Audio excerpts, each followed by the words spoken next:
Yes, please go ahead, take a moment and share.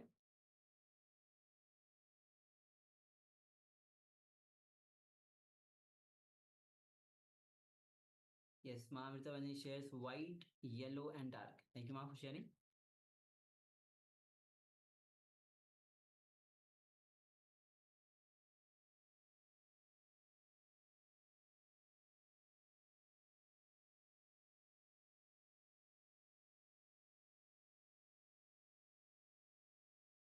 Just waiting for a couple of moments as we receive other sharings as well.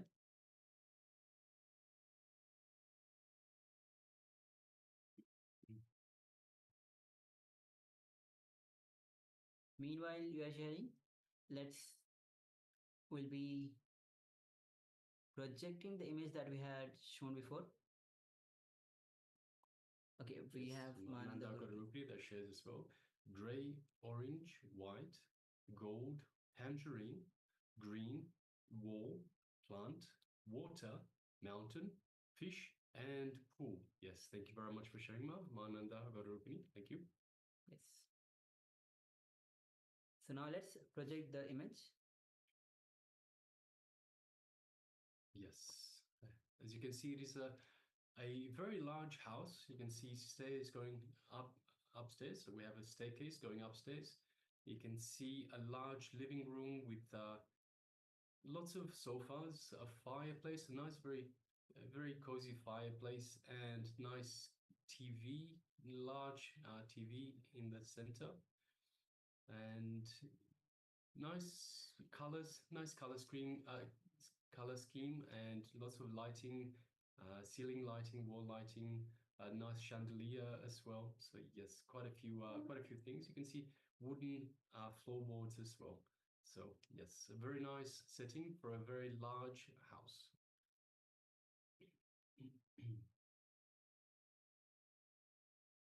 So Mahamudra shares white, yellow, and dark. So we definitely have the white. We definitely have the yellow color and dark. Sure. All the colors that you have mentioned are there, Ma. Thank you, Ma. Yes, thank you, Ma. We also have Mananda Garupini that says gray. We definitely have shades of gray. We have shades of orange as well. Just one moment. Yes, we have tangerine, orange, tangerine are similar sort of colors. White, gold. We definitely have white. We have gold on the lights look golden, the ones on the wall. Also, there's a picture frame that looks golden in color. Green, we have some lime green, so very light lime green for the wall, for the paint on the wall. Wall, yes, we have walls, definitely have lots of walls in here. Plant, we do see some plants right in the middle. There's a table, and in the middle of the table, there are some plants. Also, there seems to be something by the fireplace. So we do have plants, and also by the staircase as well. There's a nice big pot of plant. Water. We don't have the water, so we have a fireplace. We don't see any water here. Mountain. We don't see the mountain. It could be a nice big house outside of a mountain range. You never know. Fish and pool. So we don't have fish either, and no pool either. So yes, thank you very much for sharing, Ma. Most of those are there. We don't see the water, mountain, fish, and pool, but everything else is definitely there, Ma. So yes, congratulations, well done. Also, we have one sharing from Ma Yan Hong. Beige ceramic tile wall, square floor to ceiling glass. There are green trees outside the window, the white ceiling, a silver rectangular sofa with bamboo trees, yellow light, a milky white rectangular cabinet against the wall. So everything is actually quite spot on. You can see everything that you have mentioned, Ma. Thank you for sharing. So, congratulations all of you for this round of power manifestation. Now we'll be beginning with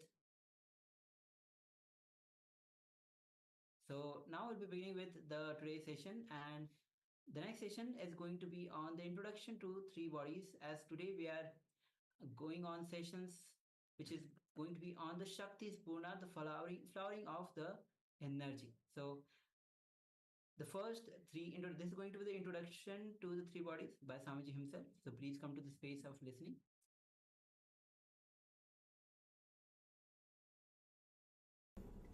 Almost all the masters, they agree on one point. Body is energy. Your being is energy. Your being is the Shakti Spurana, the energy fountain. Then where we are missing? Continuously we are hearing, you are energetic, you are energetic, you are energetic. Then where are we missing? What is happening? Why are we not feeling? And not only that, it is not that we have not experienced the energy. We have experienced till the age of 7. Till the age of 7, we have experienced the intelligence. We have felt the energy. We were alive without even thinking, without even bothering, without even worrying about anything. Full of energy, bubbling with energy. So much of life has radiated even in our being. There was a time when we were so alive, so active, so expressive, so energetic. Then how we are missing that energy? Why are we feeling so low when we are trained by the modern day society, when we are conditioned by this modern day society? Let us look little deep into it. Where something has gone wrong, where we threw the wrong bitch out of the window. Throwing wrong bitch out of the window is a major problem. Where did we do that? We have 3 layers of body. Don't think you have only 1 layer of body, as you all think. You have 3 layers of body. First thing, the physical body which you have now, which you are handling. The second thing, mental body or subtle body, which you are using at the time of dreaming. When you dream, every night you create a new body. That is why you feel associated with that body. For example, you are sleeping in India. You dream as if you have gone to some other country. You are dreaming yourself as if you are walking in some other country. How can you travel or how can you experience something without having body? In the dream, you create a body which is made of the same stuff in which dreams are made. Now you create a body which is made of the same stuff in which the world is made, matter.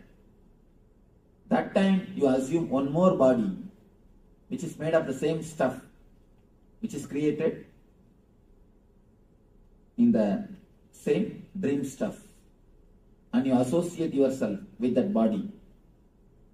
That's what I call mental body. The third thing, causal body. That's the important thing. The experience which you undergo at the time of deep sleep. The energy which rejuvenates you. The body which rejuvenates you. Which again energizes you. Sleep is one of the automatic mechanisms to rejuvenate your body. Your body's own intelligence. It just takes you inside, comforts you, rejuvenates you, and sends you back again to go on work, to express. Now understand these 3 things: physical body, mental body, and causal body. Physical body, subtle body, causal body. These 3 words. The problem is, we have only physical body under our control. For example, if you are 100%, all these three body put together, you are 100%. But by nature, only 33% is under your control. Only the physical body you keep under your control. Subtle body and the causal body, both are not under your control. It's like you have 100-acre land, only 33 acres you are using. Other 33 are left. They are not under your control. You are not using them. Because of this, two problem happens. One is you are not able to use your full personality. You are not able to use all the 100-acre. Second thing, from the other 66 acres, all kinds of wild animals, all kinds of disturbances, all kinds of snakes, scorpion, everything sneaks into this 33-acre also to disturb you. Same thing, understand? You have 3 layers of body. Only the physical layer is under your control. Because of that, not only you are missing 66% of your being, your energy, and the wrong things, unnecessary interference of the 66% into the 33% creates a deep discomfort feeling to your being. Whenever these 3 bodies don't fall in ease with each other, don't feel in ease with each other, don't feel comfortable with each other, the diseasiness creates disease. Diseasiness between these 3 bodies only creates disease.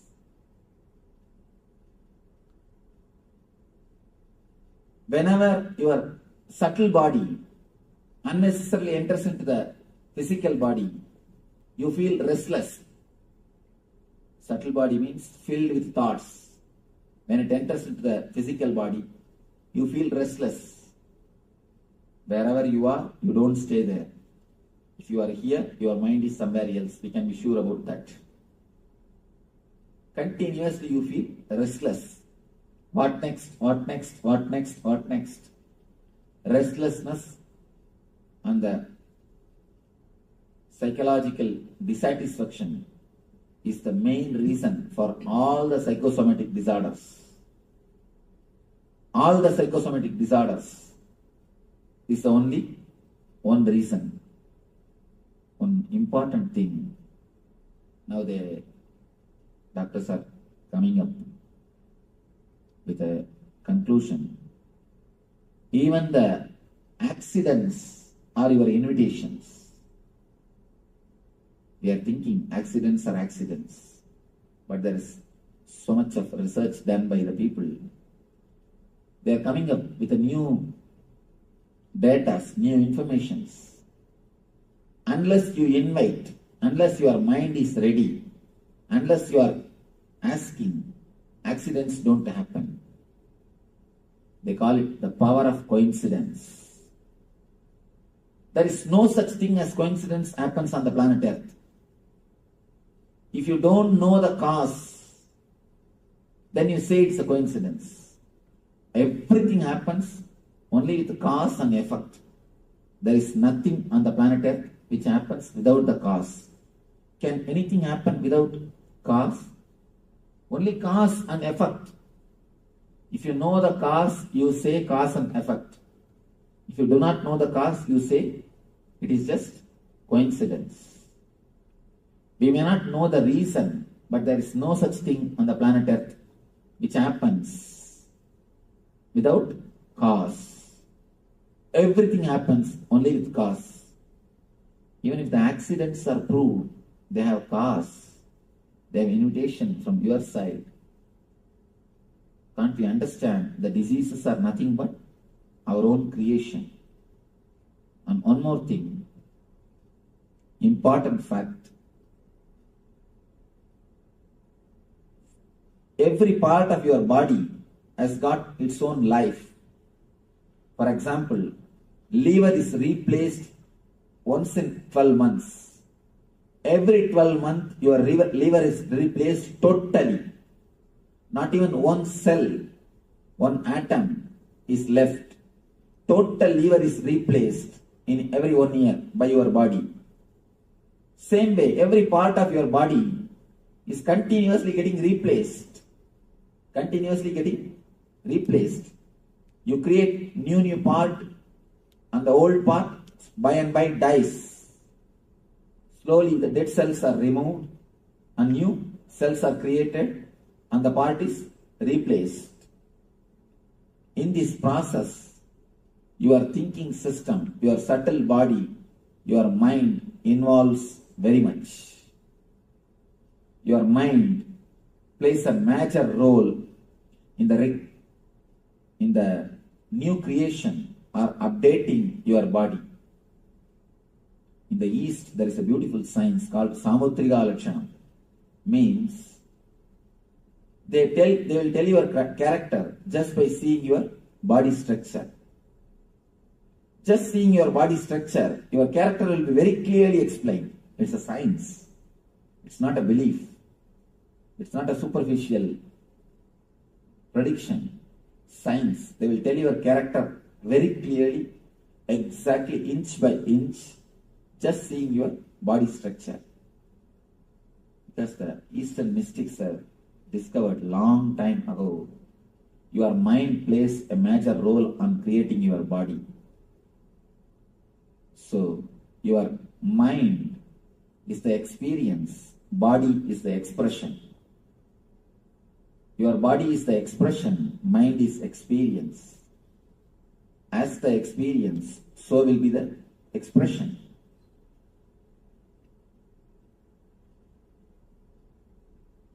Your mind is the master which creates your body.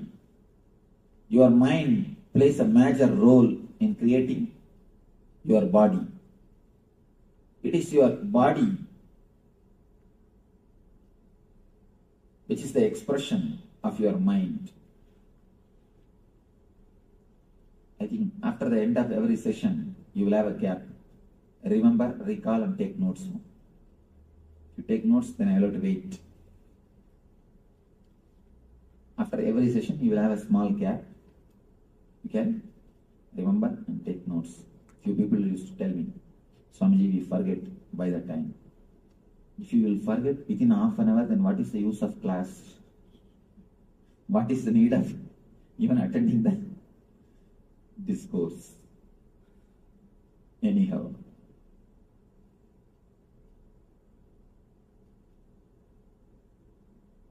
These three bodies, when they interfere in the other's space without invitation, they create trouble. As I was explaining to you, if the subtle body enters into the physical body, it creates deep restlessness in you and it creates psychosomatic diseases, wheezing, stomach problem, and all the problems related to heart, the Anahata chakra and Manipuraka, as just because of the subtle body entering into physical body. Next thing, subtle body entering into causal body. That is what causes insomnia. Subtle body means filled with restlessness, thoughts. If it enters into the causal body, the deep sleep layer, that's what causes insomnia, chronic fatigue. Chronic fatigue, insomnia, sleep, not only sleeplessness, all the disorders in the sleep, they are caused by the subtle body entering into the causal body. The next thing, causal body entering into the physical body and subtle body. When causal body unnecessarily enters into the physical body, you feel a deep inertness. Inertness means you don't want to do anything. You just want to be totally silent. And you just want to be totally in the inertness, sort of a deep physical depression. Deep physical depression. And whenever the causal body enters into the subtle body without invitation, again you feel a deep mental depression. Deep physical depression and deep mental depression. These two are caused by causal body entering into physical and subtle bodies. One important thing you need to understand. Human being is the only animal who feels tired after taking rest. We are the only animal who feel tired after taking rest. If you ask the people, why are you tired? So tired of taking rest. Whole night we would have slept, but we feel tired. No other animal on the planet Earth, no other animal feels tired early in the morning. You can see birds chirping and flying. Calf, even if it has no work, just it will go around. And dog, it will go around the house and see its boundaries. And there is no other animal which does not have, which gets disturbed so much, or which is away from the nature. We are the one and only animal who get tiredness, who get tired after taking rest. Because the causal body is not total when you rest. Important thing, doctors are now declaring. In America, nobody sleeps more than 14 minutes maximum. Any average human being, he sleeps only 14 minutes maximum. After every 14 minutes, he comes out, he is thrown out. He comes to the dream state and wanders in the dream state, then he falls into the deep sleep. Deep sleep, just for 14 minutes, he is thrown out, he wanders in the dream state, the mental restlessness again goes back to deep sleep and comes out. Not more than 14 minutes. You have any question? Something you are telling?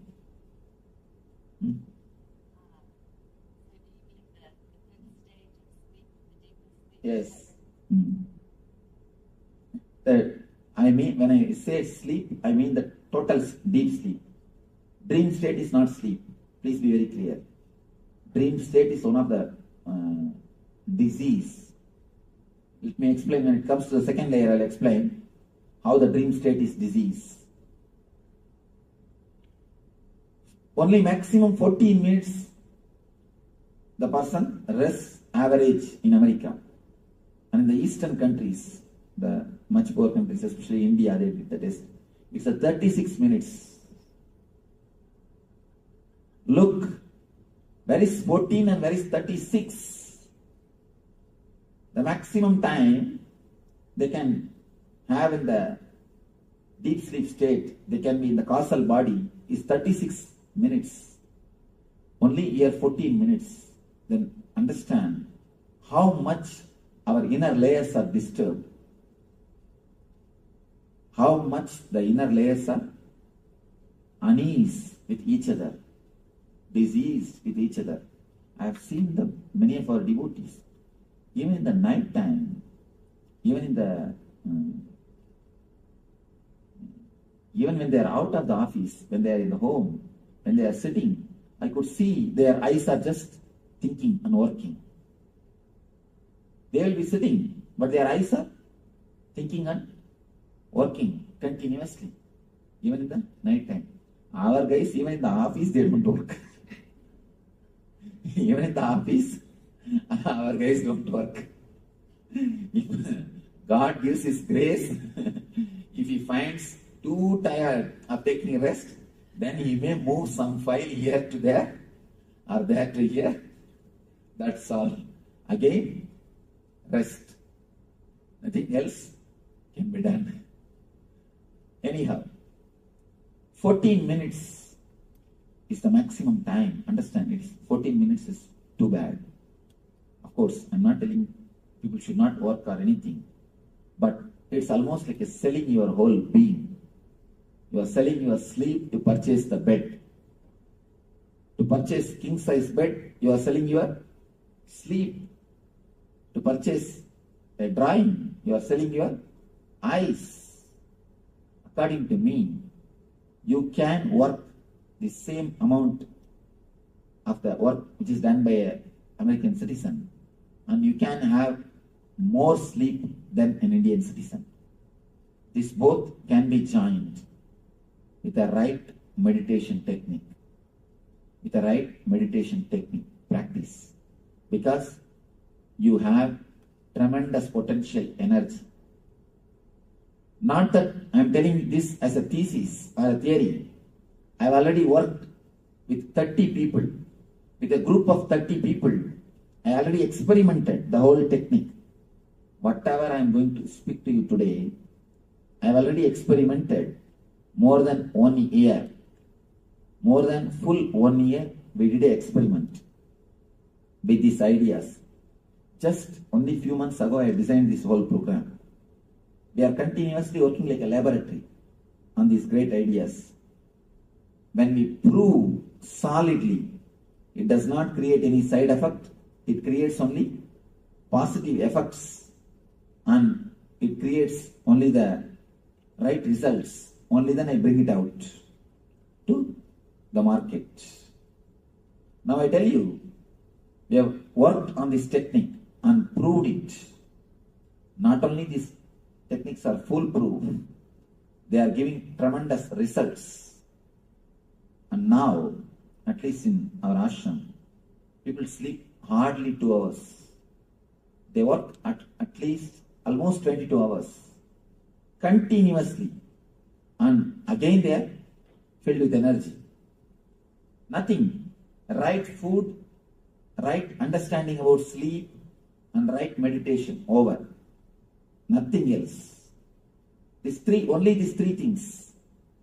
When your 3 layers are cleansed, when you clean these 3 layers of your bodies, and have a right few tips in the food, in the sleep, and in the meditation.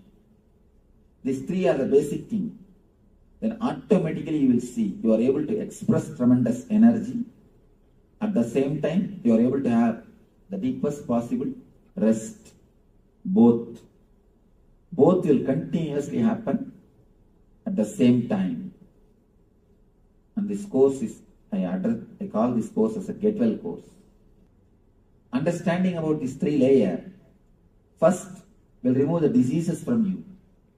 Next, it can create a positive well-being, total well-being in you. If you have any questions about these 3 bodies, you are welcome. Otherwise, we'll go for the next session.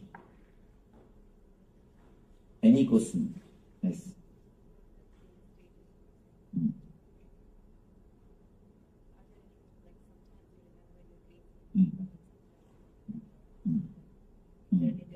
Whenever you remember your dreams in 4 color, whenever you remember your dreams in clear 4 color, please understand, clear 4 color, it is not dream, it is vision. Whenever you are not able to remember the color, whenever you feel, there are many people who feel, will my dream come true? Will my dreams have got some significance? Are they something spiritual? So try to remember it. When you remember, if you remember it with 4 color, be very clear it is vision, because dreams don't have color. Be very clear. If you remember it by 2 color or just by words, then forget about it. They are just simple dreams. They are getting released. Dreams are like a safety valves in the steam engine. The steam boiler or steam engine, if the pressure of the steam becomes too much, they will have a safety valve which will automatically open and release the steam. Release the extra pressure. Same way, if your being is filled too much with desires and fears, naturally your safety valve opens and you release it. That releasing safety valve is only the dream. Dreams are nothing but safety valves. But instead of removing the heat, instead of reducing the steam, we are always extending the time of the safety valve being open. We work in the other way. If you try to work to reduce the heat supply or the steam supply, then naturally you will see you don't need your safety valve to work too much of time. But we do not know how to reduce the steam supply to that steam boiler, how to reduce the heat. That is why too much of time the safety valve keeps itself open. Too much of time the safety valve is made to work. If the safety valve is made to work too much of time, you feel a deep tiredness. You would feel a deep lethargic feeling. And you feel too many diseases entering into your being.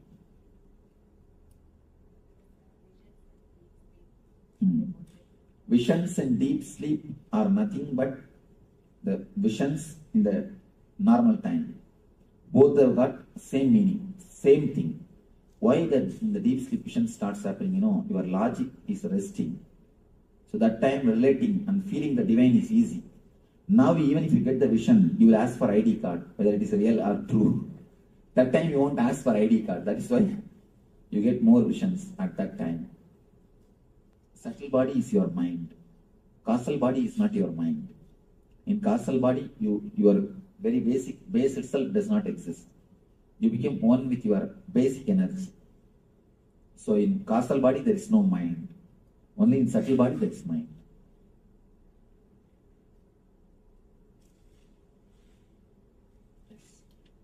There is a saying that you slept like a log. You are out dead to the world. That is the real causal body. That is the right way to sleep. If you lie down in one pose and next day morning you are in the same pose, means you are healthy. You are healthy. Totally healthy.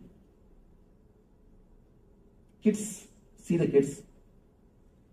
They sleep like a log. And not only that, if a grown-up man, if he sleeps, you can see his eyeballs moving. But kid's eyeballs will never move. Of course, if it is moving, you are training him or training her. You are doing something and she is getting molded, he or she.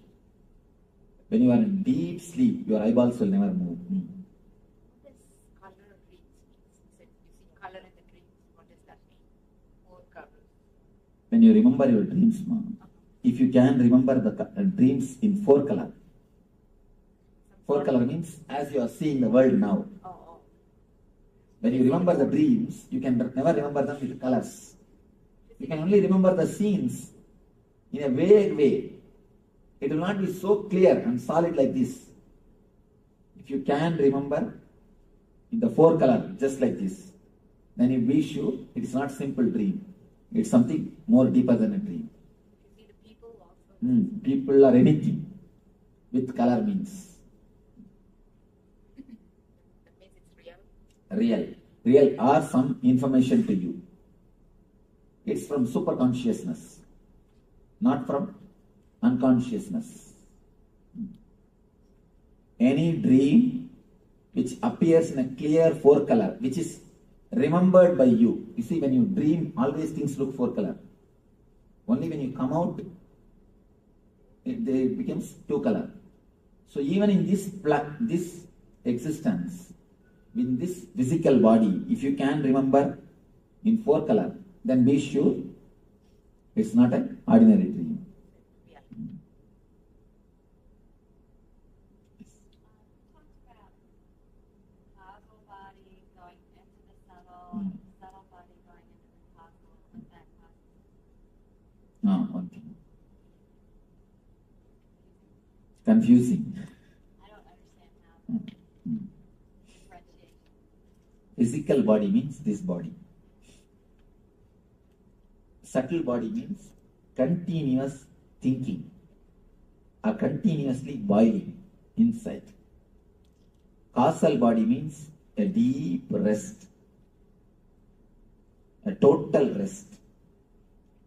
This causal layer, if it enters into the physical layer, you will feel a deep lethargic feeling. Sometimes, for no reason, you feel a deep lethargicness. You don't want to do anything. You just want to lie down in the bed. Deep lethargic feeling. And the same way, if this causal body enters into the subtle body, you feel a deep mental depression. If the causal body enters into the physical body, you feel physical depression. If it enters into the mental body, the mental depression. For no reason, you feel totally depressed. You will search, you will find for some reason, you will not find any reason, there will be no reason. But you are feeling totally low. It means the causal body is entering into subtle layer, subtle body. For example, imagine 3 circles. Can you make a 3 circle? Yes. Not one on the other, separate.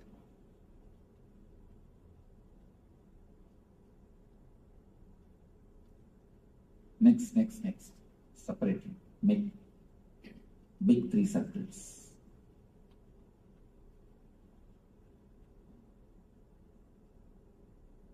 Little this side. Little you need to come this side. Because so much of space is there. Use only upper portion. Below, lower portion I will have to put the table cover. Same size. Next.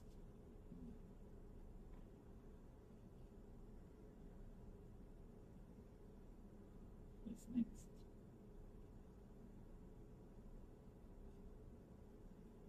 Yes. Right, we can write physical, mental, subtle.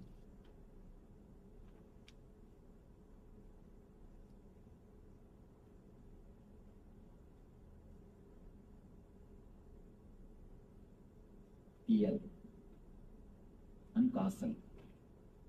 CAU, SAL. Yes. These 3 circles, they enter into one another without invitation. And they don't enter when you invite. That's the problem. Sometimes they don't enter when you want. Many times you will be lying on the bed and rolling. You will not be able to get sleep. And many times when you are sitting and attending the discourse, you will sleep. So whether either they enter when you don't want or they enter uninvited way. That is the problem. Yes. What is the, I thought we were supposed to kind of go through life and sort of connect it with that deep spiritual. How is the causal related to the deep spiritual? I thought that's where it was. That is the nearest layer to the spirit, to energy. So wouldn't you want it with you all the time? Yes, we wanted. But continuously if it enters into your being, you will not be able to do anything in the physical world. Even the spiritual energy, continuously if it is in the body, you will not be able to do all the work. You will be in the same ecstasy. You will be in that same energy. You think that continuously staying in the physical, in the spiritual layer is going to help? Continuously if you stay in the physical, spiritual layer, you can become like me. That's okay. Do you want that? Then you are welcome. You see, there are sometimes, some things, even in the spiritual layer, only the amount of energy which you can handle should be allowed to your body. Otherwise, it creates a few difficulties. Let me explain a small story. Somebody goes to Ramana Maharishi, great Rishi, and asks him, Bhagavan, please give me some spiritual powers. Bhagavan says, fool, the powers which you have, that itself you are not able to handle. You don't have a maturity to handle. This guy said, no, I don't have any power. Bhagavan says, you are working as a manager. You have little power to remove somebody from work or to appoint somebody. You have certain amount of power based on which you can give job or remove somebody, or you can do certain things. With this power itself, you are not able to manage, you are not able to be mature, you are not able to relax at ease with yourself. That is why you want meditation. You have come all the way here. This power itself you are not able to handle totally. If you are asking, if you want more power, then how will you be able to handle?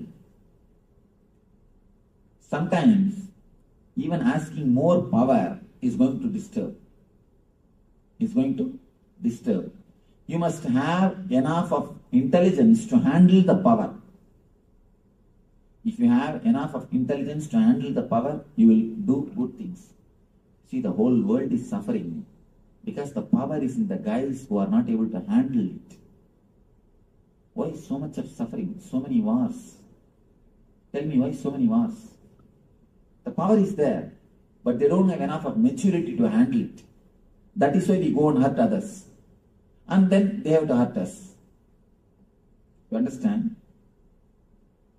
Whenever the power comes without the maturity to handle it, without the responsibility to handle it, it simply you destroy either others or yourself. For example, if a knife is given to a kid, either it will hurt others or it will hurt himself. The same thing politicians are doing all over the world. All over the world. I do not know what these guys are going to do because all the nations have piled up atomic weapons which can burn the planet Earth 700 times. 3 months ago report, I do not know now. Now it may be even 750 times or 740, 760 times, I don't know. Just 3 months ago, I read a report which says we have atomic weapons piled by all the nations. We can burn the planet Earth 700 times. So they say, they are predicting about the Third World War, no? When the Iraq war was going on. That was the report I was reading. They say if there is a next World War, the Fourth World War will be only with stones. Means what?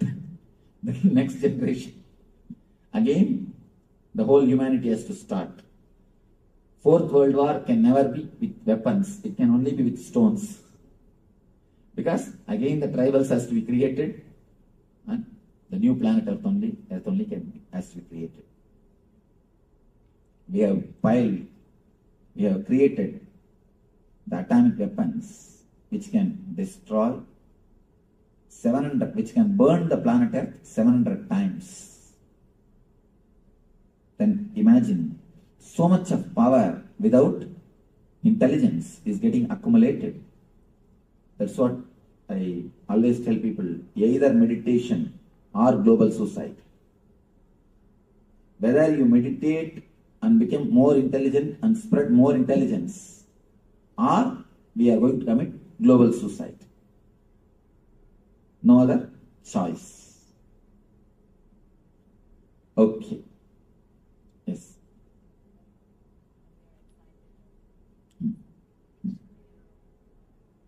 Restless. The subtle body enters into physical body.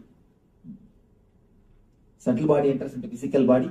That's why you get restless, excited, and not knowing what to do, disturbed. That is the thing. And when subtle enters into causal body, insomnia. You will be lying on the bed, you will not be able to sleep, rolling on the bed. That's what? Insomnia. A deep restlessness in the sleep. Okay. So, you will have a small break. Then we will come back and enter into the next session. Next session is a little deeper explanation about these same layers.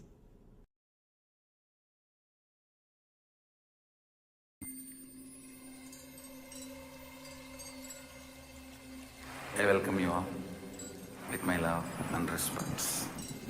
Let you all open all your three eyes. Om Nithyananda Paramashivoham.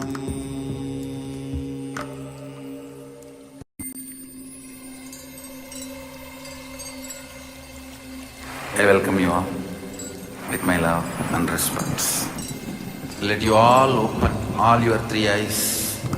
Om Nithyananda Paramashivoham.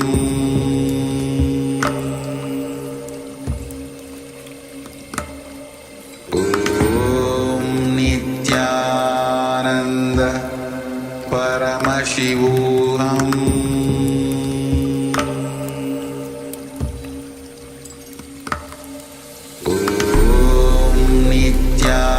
Nithyananda Paramashivoham.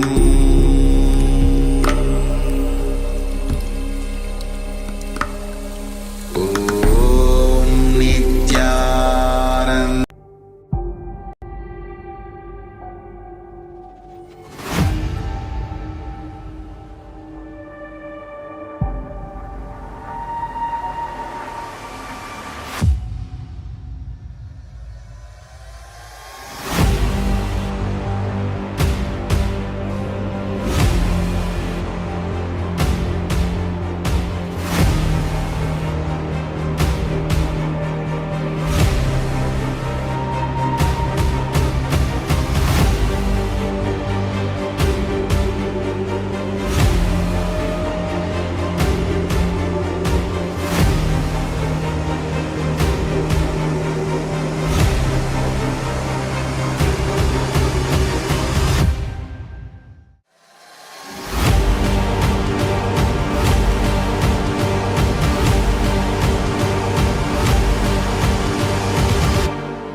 Drop the idea that somebody else's body is beautiful. As long as you have the idea some other body is beautiful, you will continue to struggle. Even after death, you will worry what dress they are going to put on me, I don't know. You will write a will and create life insurance. Anyhow, when you have the idea somebody else's body is beautiful, even after death, you cannot relax. Even after death, you cannot relax. Understand, your body is beautiful. Your body is enough. You are beautiful unto yourself. This is the way God has chiseled you. This is the way God has created you. This is a masterpiece from the master of the universe. You can never be intelligent than the whole.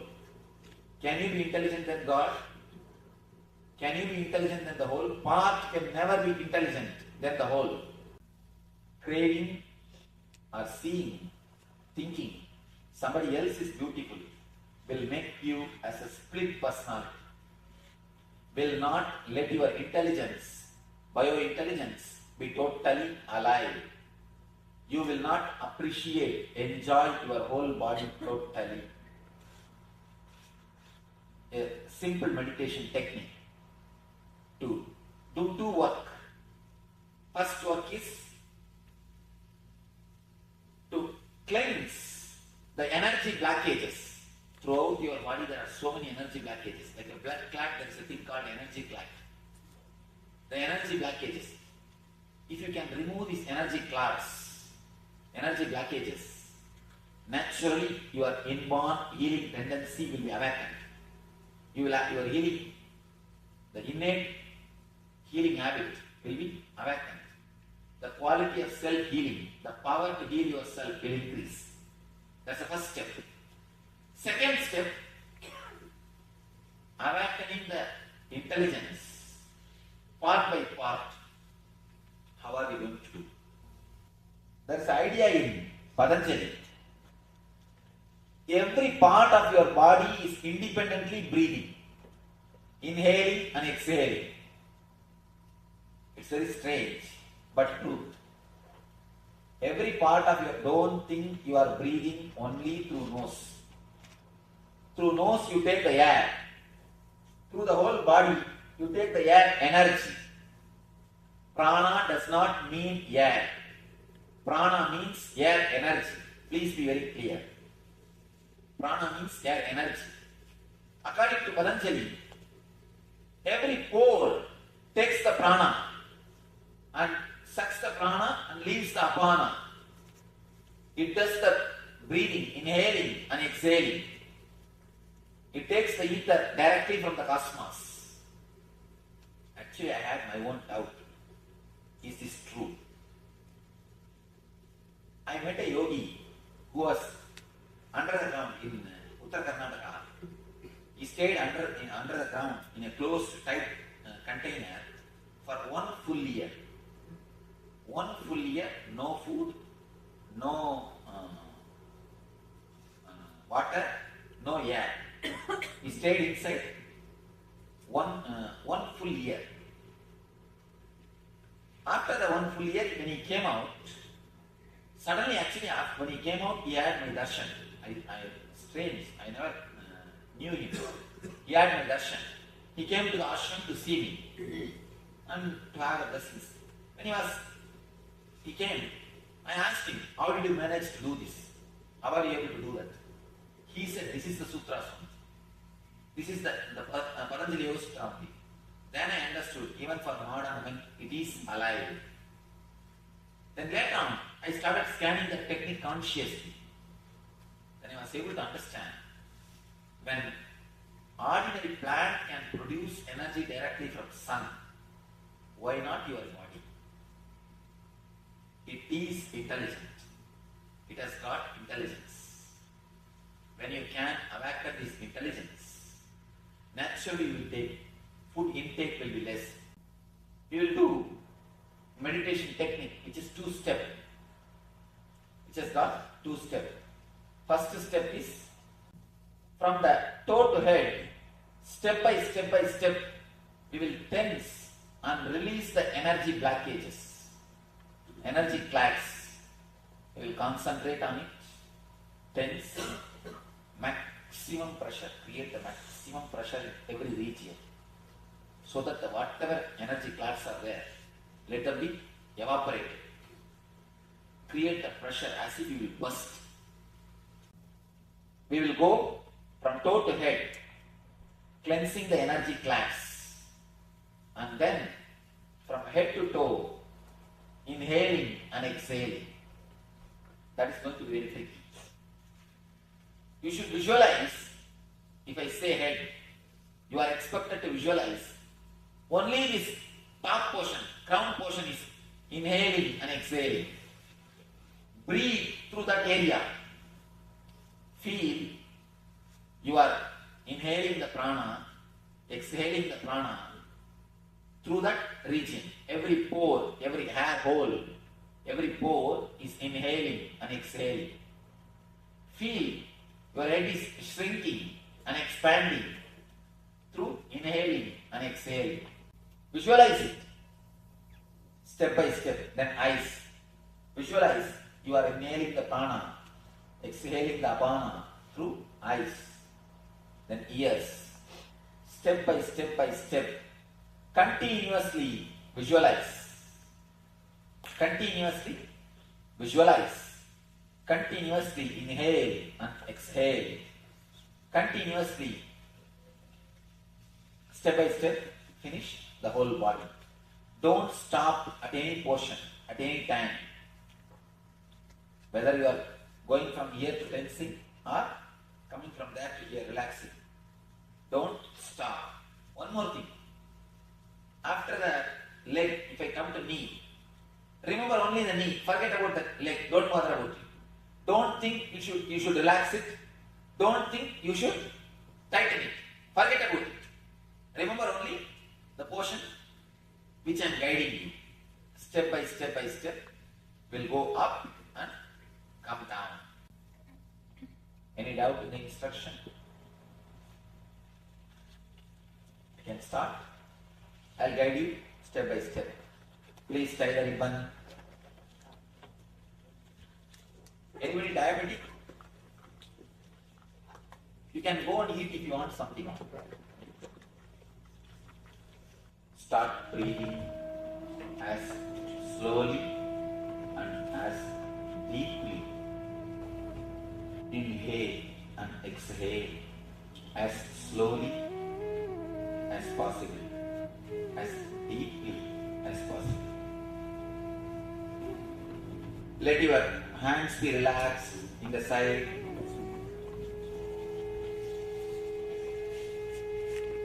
Start breathing as slowly and as deeply as possible.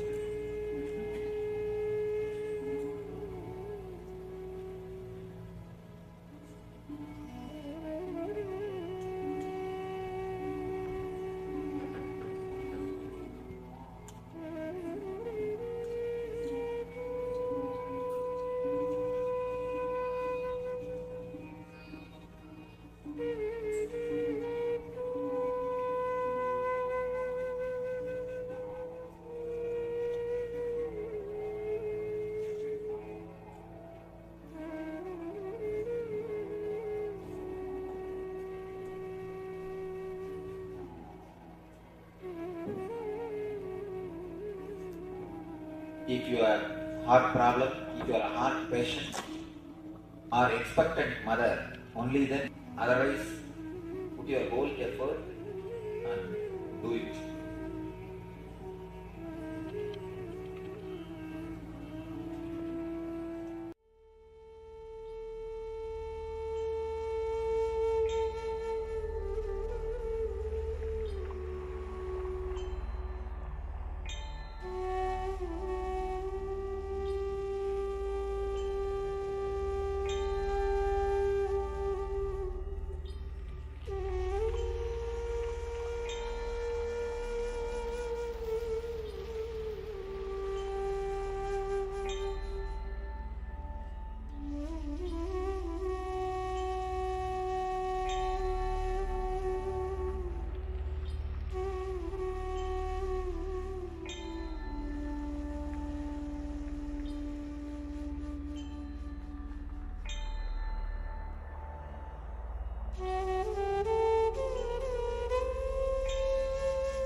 From the toe to head, step by step, we will tense and release the energy blockages, energy clasps.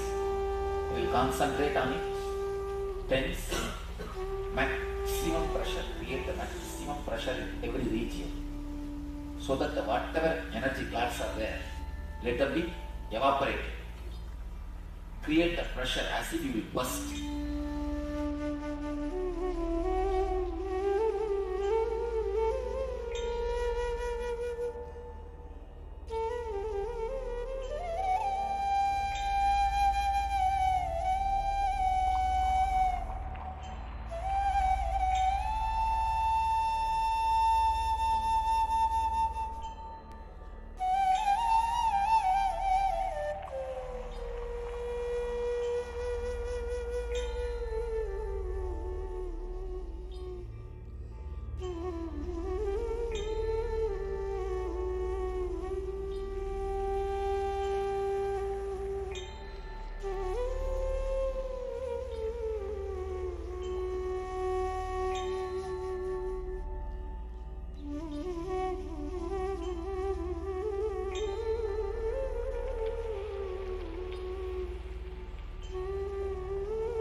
From the toe to head, step by step, we will tense and release the energy blockages, energy clasps.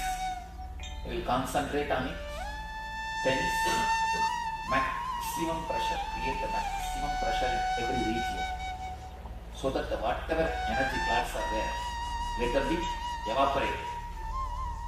Create the pressure as if you will burst.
From the toe to head, step by step, we will tense and release the energy blockages, energy clasps.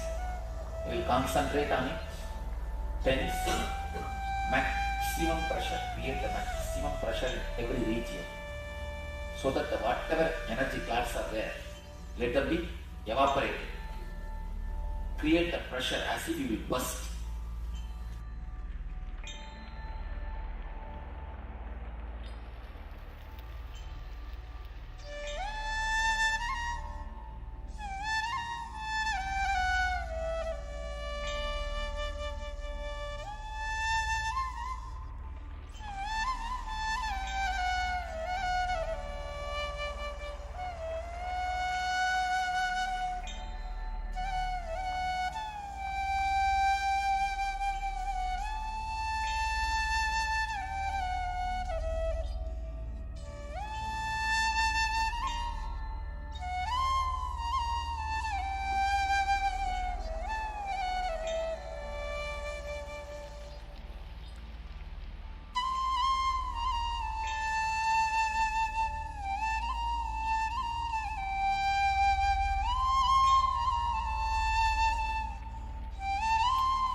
From the toe to head, step by step, we will tense and release the energy blockages, energy clasps.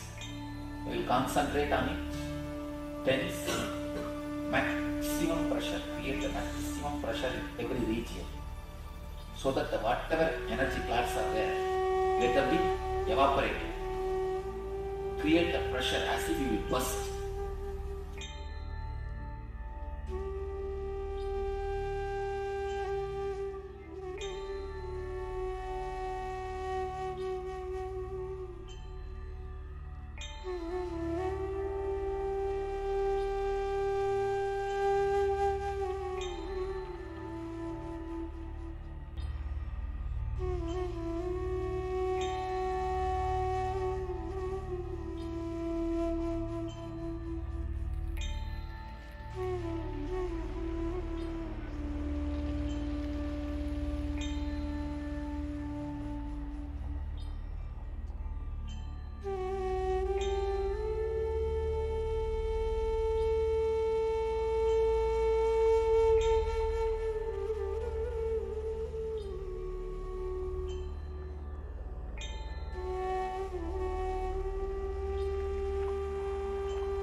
From the toe to head, step by step, we will tense and release the energy blockages, energy clasps. We will concentrate on it, tense, maximum pressure, create the maximum pressure in every region, so that the whatever energy clasps are there, let them be evaporated. Create the pressure as if you will burst.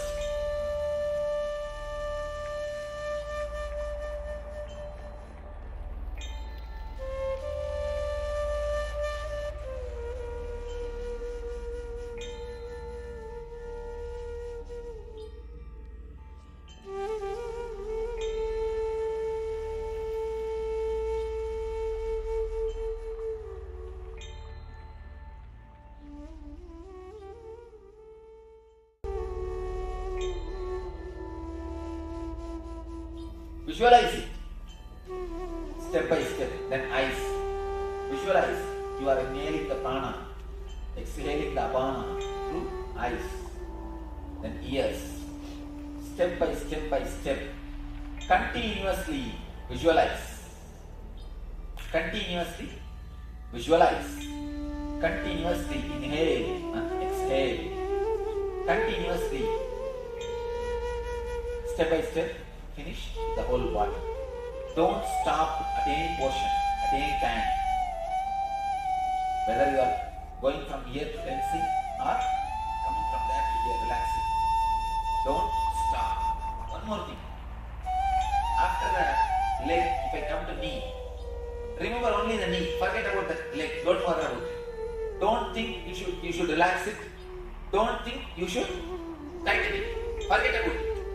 Remember only the portion which I am guiding you. Step by step will go up and come down.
Visualize it.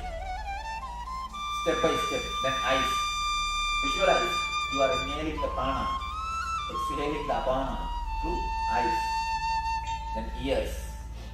Step by step by step. Continuously visualize. Continuously visualize. Continuously inhale and exhale. Continuously. Step by step, finish the whole body. Don't stop at any portion, at any time. Whether you are going from here to tensing or coming from there to here relaxing. Don't stop. One more thing. After the leg, if I come to knee, remember only the knee. Forget about the leg. Don't bother about it. Don't think you should relax it. Don't think you should tighten it. Forget about it. Remember only the portion which I am guiding you. Step by step by step will go up and come down.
Visualize it. Step by step. Then eyes. Visualize. You are inhaling the prana, exhaling the apana through eyes. Then ears. Step by step by step. Continuously visualize. Continuously visualize. Continuously inhale and exhale. Continuously. Step by step, finish the whole body. Don't stop at any portion, at any time. Whether you are going from here to tensing or coming from there to here relaxing. Don't stop. One more thing. After the leg, if I come to knee, remember only the knee. Forget about the leg. Don't bother about it. Don't think you should relax it. Don't think you should tighten it. Forget about it. Remember only the portion which I am guiding you. Step by step by step will go up and come down.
Visualize it. Step by step. Then eyes. Visualize. You are inhaling the prana, exhaling the apana through eyes. Then ears. Step by step by step. Continuously visualize. Continuously visualize. Continuously inhale and exhale. Continuously. Step by step, finish the whole body. Don't stop at any portion, at any time. Whether you are going from here to tensing or coming from there to here relaxing. Don't stop. One more thing. After the leg, if I come to knee, remember only the knee. Forget about the leg. Don't bother about it. Don't think you should relax it. Don't think you should tighten it. Forget about it. Remember only the portion which I am guiding you. Step by step by step will go up and come down.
I welcome you all with my love and respect. Let you all open all your three eyes. Om Nithyananda Paramashivoham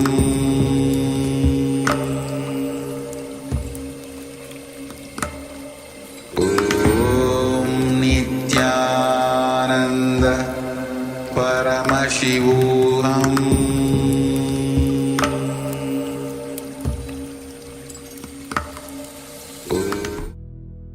Meditate on this light, intense light, which makes you feel very pleasant in the body, and that heat which is very pleasant. And I tell you, when you meditate on this light and this heat pleasant, you just lose sleep on that Shivaratri night. You become awake. That is what is the real context of not sleeping on that night.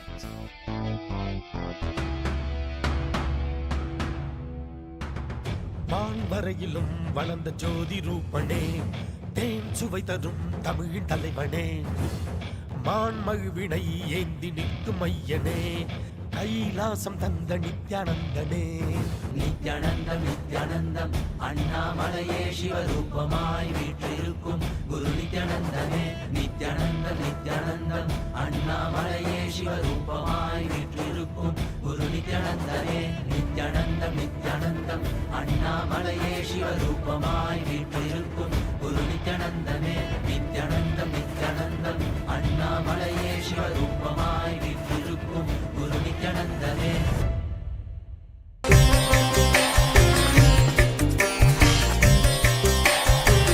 Major 6 incidents of Subramanya is celebrated throughout the year as 6 festivals. The day he appeared is celebrated as Thaipusam. The bio-memory of Adi Shakti, bio-energy of Sadashiva and muscle memory of Ganga put together, completion of Sadashiva is Subramanya.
also we have question from Sangananda. Yes, Ma, we have seen your question. We'll be replying to you shortly. And so have little patience. And also we have Ma Siawu who has joined us. Nithyananda Ma. Nithyananda Ma, welcome, Ma.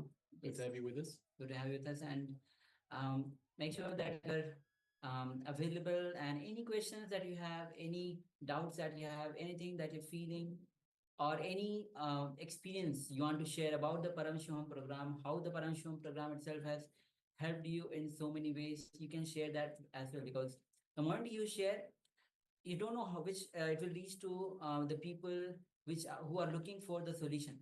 So the moment you start sharing your experience, it will inspire so many people which we don't even know. So make sure that you share your experience in the form of message, and also if there's something you want to make a video out of it, you can go ahead and make that as well and share with us. All right, so now let us move on to the next segment.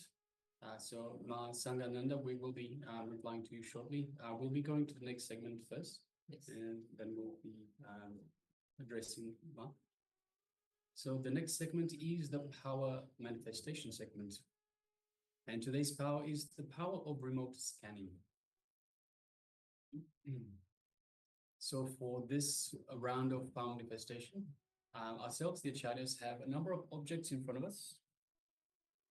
And we will request yourselves, the participants, to scan through the power of the third eye, through the power of remote scanning, and let us know what are the objects in front of us.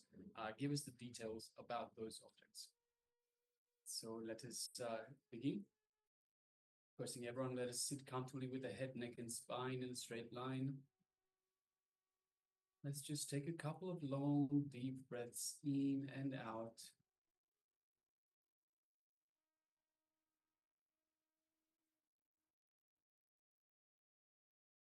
And let us bring our awareness to our inner space, just below the heart center. This is our Ananda Ganda that Swamiji has initiated us into to connect to him. So let us visualize Swamiji in our inner space. Visualize your Atma Murti, your favorite image of Swamiji in your inner space, your Ananda Ganda, just below the heart center. Just there.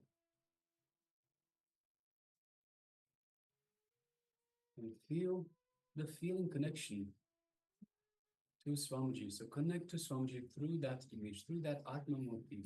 Connect to Swamiji now. And feel the feeling connection getting stronger.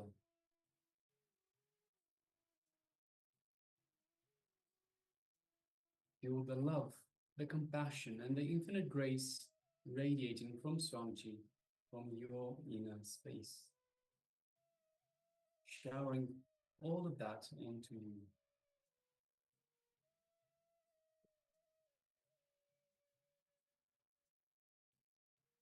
Now let us unclutch from anything external, anything that disturbs us. Let us just unclutch, put it aside for now. It will be there when we come back, when we finish with the power manifestation. But for now, let us just unclutch. So again and again, unclutch from any thoughts, any disturbances, any worries, any emotions. Let us just unclutch. Again and again, unclutch, coming back to a space of restful awareness, space between two thoughts.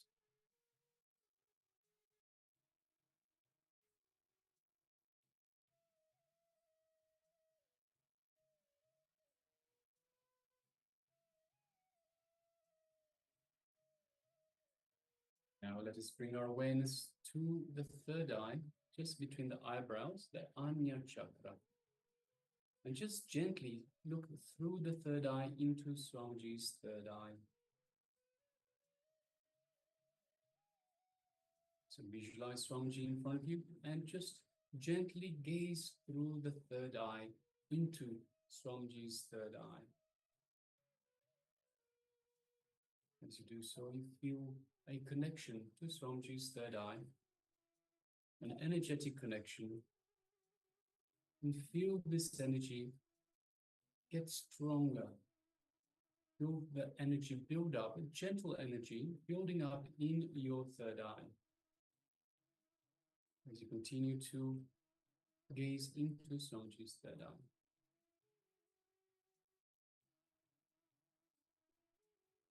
Now let us start chanting the Mahavakya to strengthen this feeling connection that we have to Swamiji. Let us come back to that feeling connection, that feeling of oneness with Swamiji. And let us start chanting the Mahavakya. Om Nithyananda Paramashivoham. Om Nithyananda Paramashivoham. Om Nithyananda Paramashivoham. Let's continue to chant the Mahavakya. And from this same space of oneness with Swamiji, let us start manifesting the power of remote scanning. Scanning the objects that the acharyas have in front of us, that ourselves, the acharyas have in front of us. So let us now begin. Om Nithyananda Paramashivoham.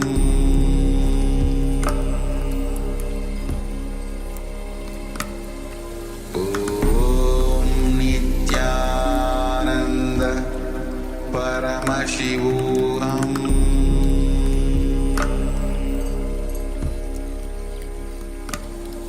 Om Nithyananda Paramashivoham.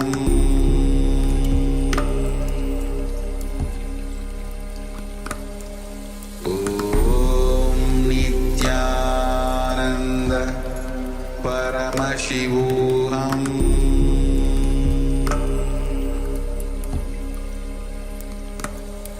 Om Nithyananda Paramashivoham.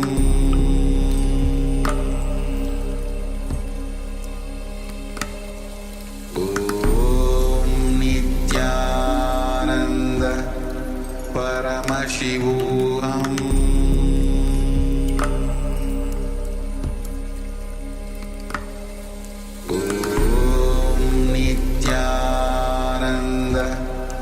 Paramashivoham.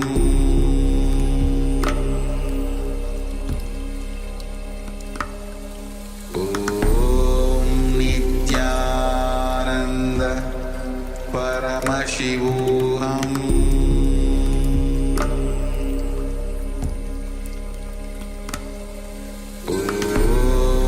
Nithyananda Paramashivoham.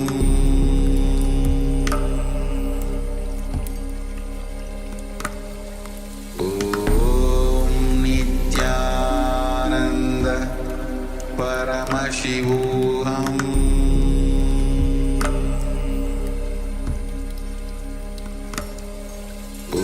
Om Nithyananda Paramashivoham.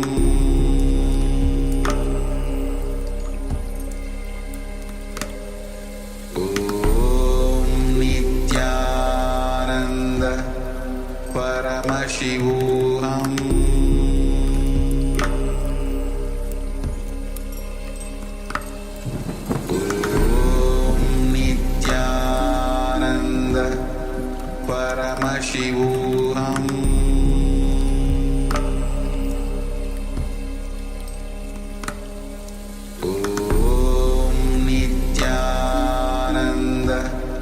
Paramashivoham.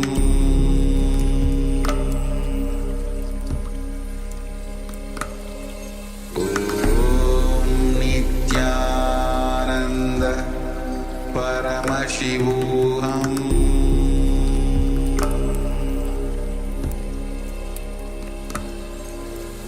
Om Nithyananda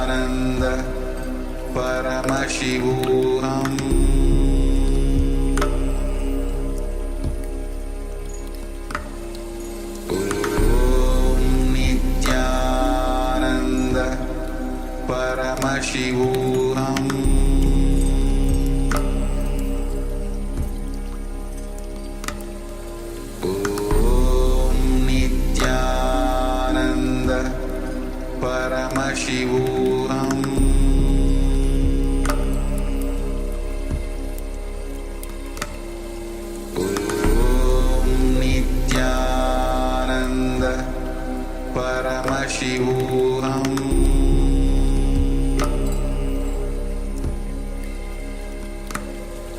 Om Nithyananda Paramashivoham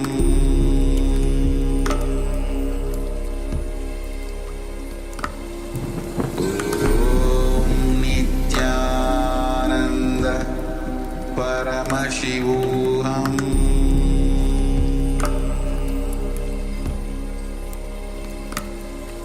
Om Nithyananda Paramashivoham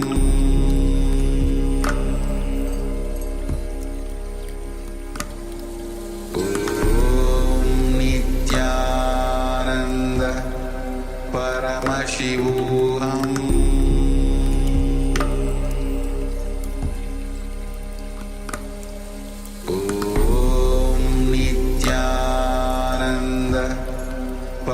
Paramashivoham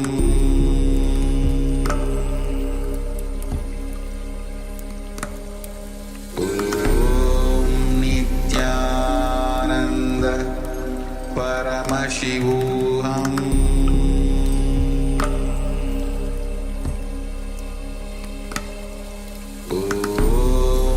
Nithyananda Paramashivoham Paramashivoham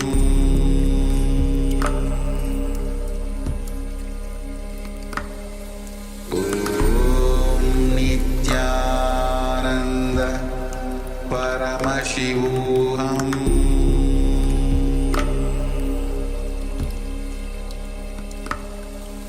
Om Nithyananda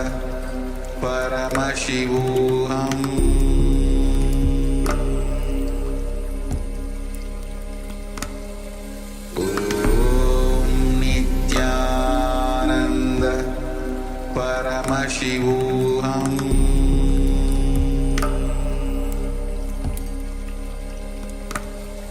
Om Nithyananda Paramashivoham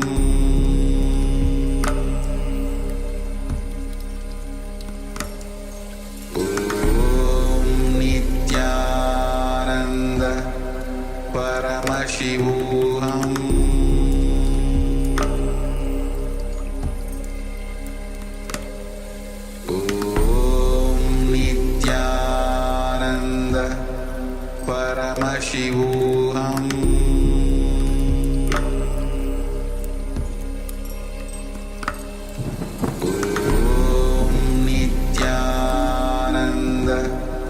Paramashivoham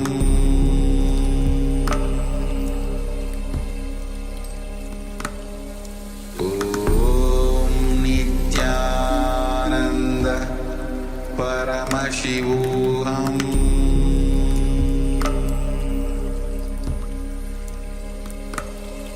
Om Nithyananda Paramashivoham Paramashivoham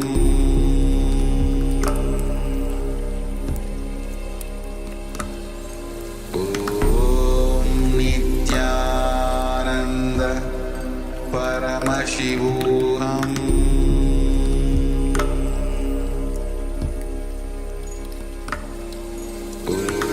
Om Nithyananda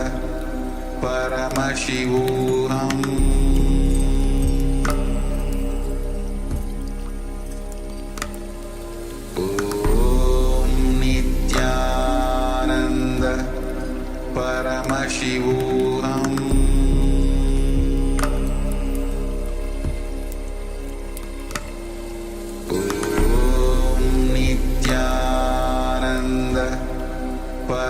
Paramashivoham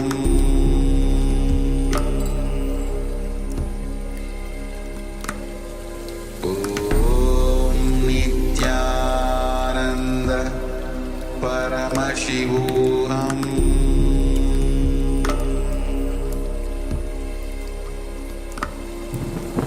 Om Nithyananda Paramashivoham